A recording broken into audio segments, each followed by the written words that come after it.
देवाहिदेव महादेव गुरु के चरणों में मैं प्रणाम करती हूँ। प्रणाम के करो स्वीकार। माँ पार्वती के चरणों में मैं बारम्बार प्रणाम करती हूँ। प्रणाम के करो स्वीकार। हरिंदर भैया लेलम दीदी के मैं प्रणाम करती हूँ। प्रणाम के करो स्वीकार। हरिंदर भैया लेलम दीदी ने 3 सूत्र बताए हैं। पहला में दया मांगना, दूसरा में चर्चा करना, तीसरा में नमः शिवाय से जाप करना। तो दुखिया थे एक सुखिया, दोनों बहन थी।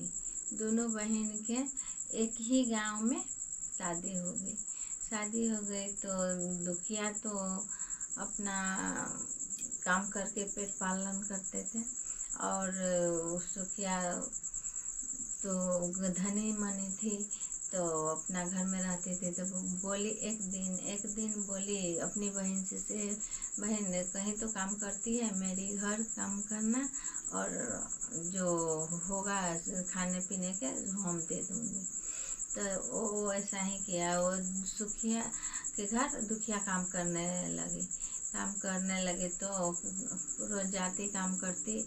और एक दिन जब जितिया व्रत आया तो जिस दिन जितिया व्रत के नहा खा था, उस दिन नहा खाए के दिन में उसको बहन नूनी का साग लाई तो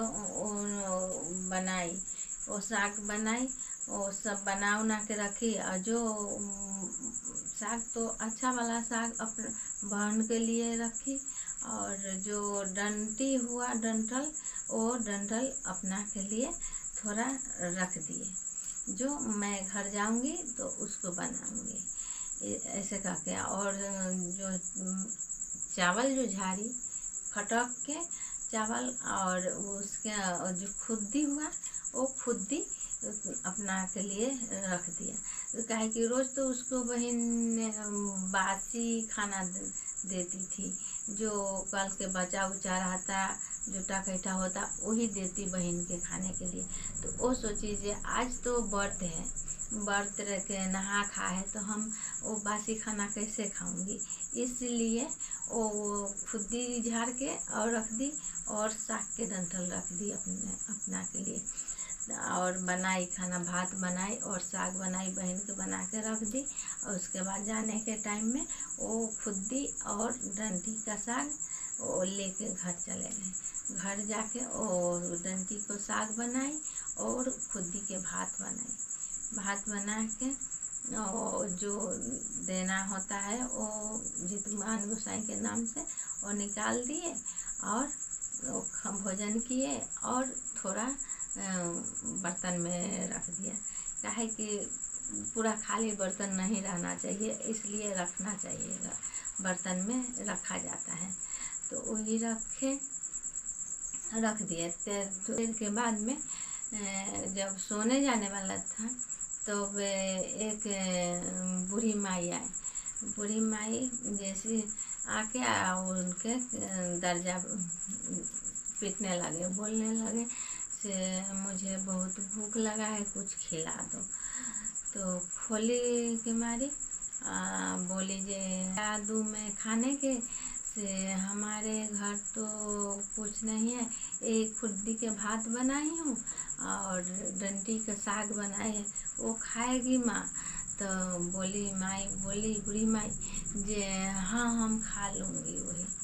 तो वो दिए साग और भात वो खा के और बोलने लगी से अब तो अंधार है, बहुत अंधार हो गया, हम अपना घर कैसे जाऊंगी। तो बोली दुखिया जे ठीक है से मत जा बूढ़ी माई, से आज हमारे घर सो जाइए, से कल सुबह उठ के चले जाना। तो बोले ठीक है। तो बिछना उछना लगा दी बुढ़िया माई के और सोने के बोल दी। तो वो भी सो गई। सोने के बाद थोड़ी देर के बाद बुढ़िया माई उठ के आती है, आके बोलती है से हाँ मुझको तो लेट्रिन लगा है। तो बोले ठीक, सोची जे अब अंधार में बूढ़ी माई कहाँ जाएगी, गिर जाएगी पड़ जाएगी, ठीक है से उस कोना में कर लो, हम सुबह फेंक दूँगी, साफ कर लूँगी। तो बूढ़ी माई गए कोना में, फिर आके बोलती हैं वहीं पर से बोलती है से भर भर करूँ क्या झरझर करूँ। तब बोल वो तो सुखी दुखिया थी जो नींद में थी जो बोलने लगी जे मैंने अति भर भर कर लो बूढ़ी दाई से भर भर कर लो, ऐसा बोल के अपन सो गई। उसके बाद फिर बूढ़ी दाई बोलती है जे अति आई उधर से आके बोलती है से हाथ कहाँ पर पोंछ लूँ। तब वो नींदे में बोलती है दुखिया मेरे सर में पोंछ लो। तो सर में पोंछ ली और बूढ़ी माई अब जाके सो गई।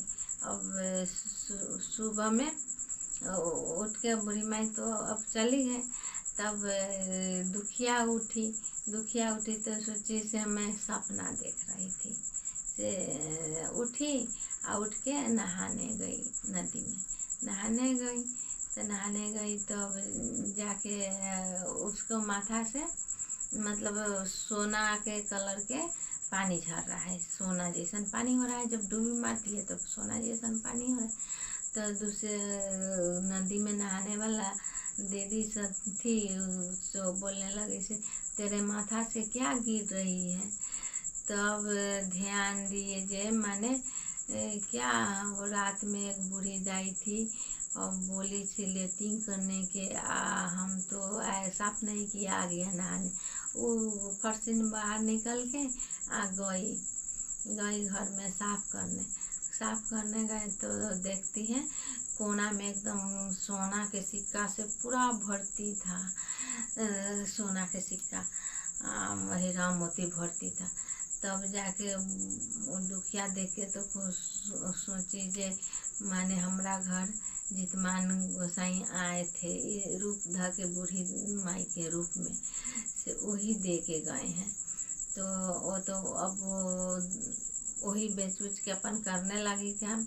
अब बोलने लगे वो बच्चे अपना लड़का से बोली से जा अब मौसी घर से मतलब तराजू ले आवे के से हम ओजन करके करूँगी, ओजन करके देखूँगी।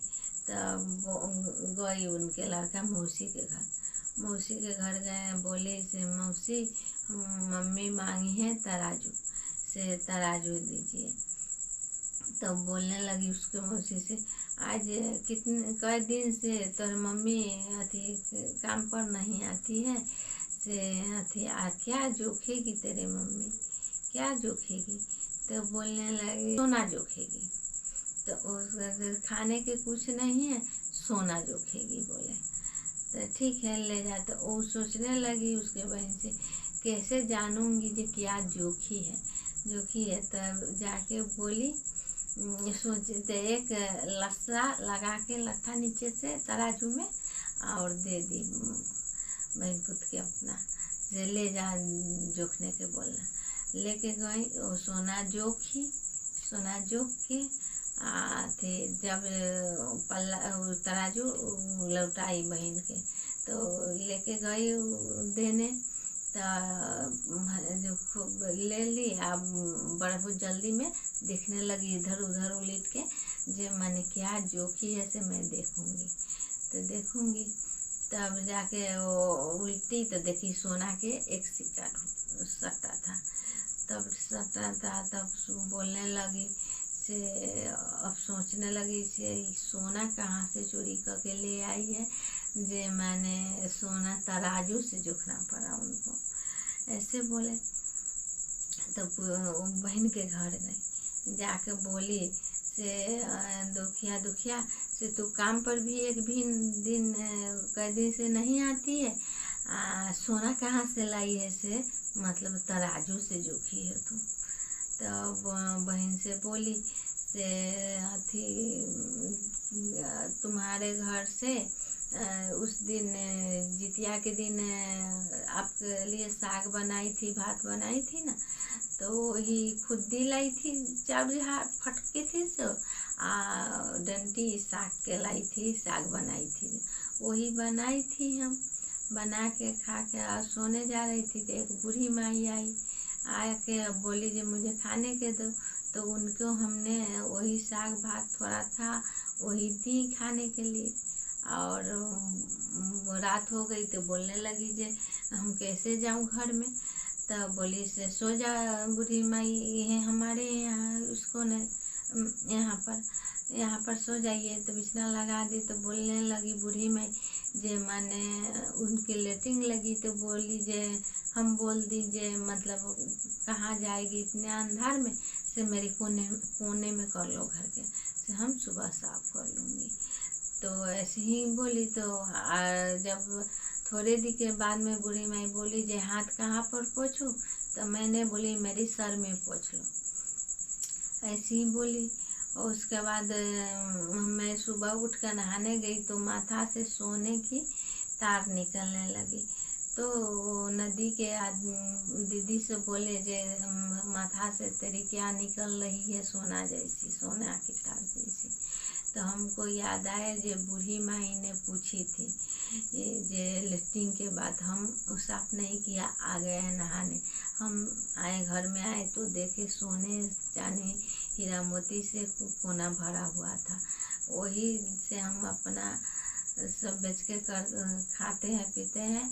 और वही जोखने के लिए तराजू मंगाई थी। तब तो सुखिया के मन में लालच हो गई तो वो भी खुद्दी के भात बनाई, वो भी